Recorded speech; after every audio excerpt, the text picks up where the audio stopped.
एक बार की बात है, हिमालय की तलहटी में बसे एक छोटे से गांव में आरव नाम का एक लड़का रहता था। वह बहुत ही जिज्ञासु और साहसी था। गांव के लोग एक प्राचीन कथा सुनाते थे कि जंगल के बीचों बीच एक जादुई झरना है, जिसका पानी किसी भी व्यक्ति की सारी इच्छाओं को पूरा कर सकता है। लेकिन झरने तक पहुंचना बेहद कठिन और खतरों से भरा था। आरव ने बचपन से इस झरने की कहानियां सुनी थी और हमेशा उसकी सच्चाई जानने की इच्छा रखता था। एक दिन उसने ठान लिया कि वह इस जादुई झरने की खोज में जाएगा। उसकी माँ ने उसे रोका और समझाया कि जंगल में बहुत से खतरनाक जानवर और अदृश्य शक्तियां हैं, लेकिन आरव का साहस और जिज्ञासा उसे रोक नहीं सकी। एक सुबह जब सूरज की किरणें पहाड़ों पर पड़ रही थीं, आरव अपने साथ कुछ खाना और पानी लेकर जंगल की ओर चल पड़ा। चलते चलते वह घने जंगल में पहुंच गया।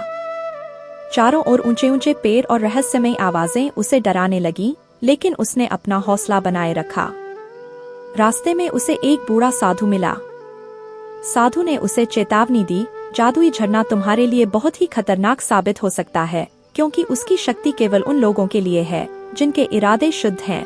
आरव ने साधु से विनम्रता से कहा, मैं अपनी इच्छा की सच्चाई जानने आया हूँ और मेरा दिल साफ है। साधु ने उसकी बात सुनकर उसे एक छोटी सी कांच की बोतल दी और कहा, झरने से पानी भरने के लिए इसे इस्तेमाल करना, लेकिन ध्यान रखना, लोभ मत करना। आरव ने साधु का धन्यवाद किया और आगे बढ़ा। बहुत चलने के बाद आखिरकार वह उस जादुई झरने के पास पहुंच गया। झरने का पानी चमचमाते रत्नों जैसा लग रहा था और उसमें से इंद्रधनुष की किरणें निकल रही थीं। आरव मंत्रमुग्ध हो गया और सोचने लगा कि अब वह क्या मांगे। वह बोतल में पानी भरने ही वाला था कि उसे साधु की बात याद आई, लोभ मत करना। उसने ठंडे दिमाग से सोचा और अपनी इच्छा को सरल रखा। उसने बस यही प्रार्थना की कि उसके गांव के लोग हमेशा खुश और स्वस्थ रहें।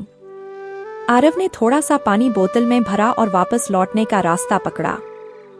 गांव लौटकर उसने अपने गांव वालों को झरने के पानी के बारे में बताया और सभी ने उसके साहस की प्रशंसा की।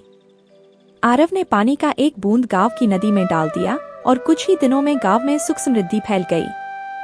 फसलें बेहतर होने लगीं, बीमारियां दूर हो गईं और सभी लोग खुशी खुशी रहने लगे।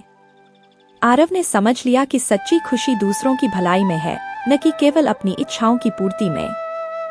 जादुई झरना भले ही अद्वितीय था, लेकिन उससे मिली सबसे बड़ी सीख यह थी कि हमें स्वार्थी नहीं होना चाहिए और अपने दिल को साफ रखना चाहिए। इस तरह आरव ने न केवल एक जादुई झरने की खोज की, बल्कि जीवन का सबसे बड़ा सच भी सीखा।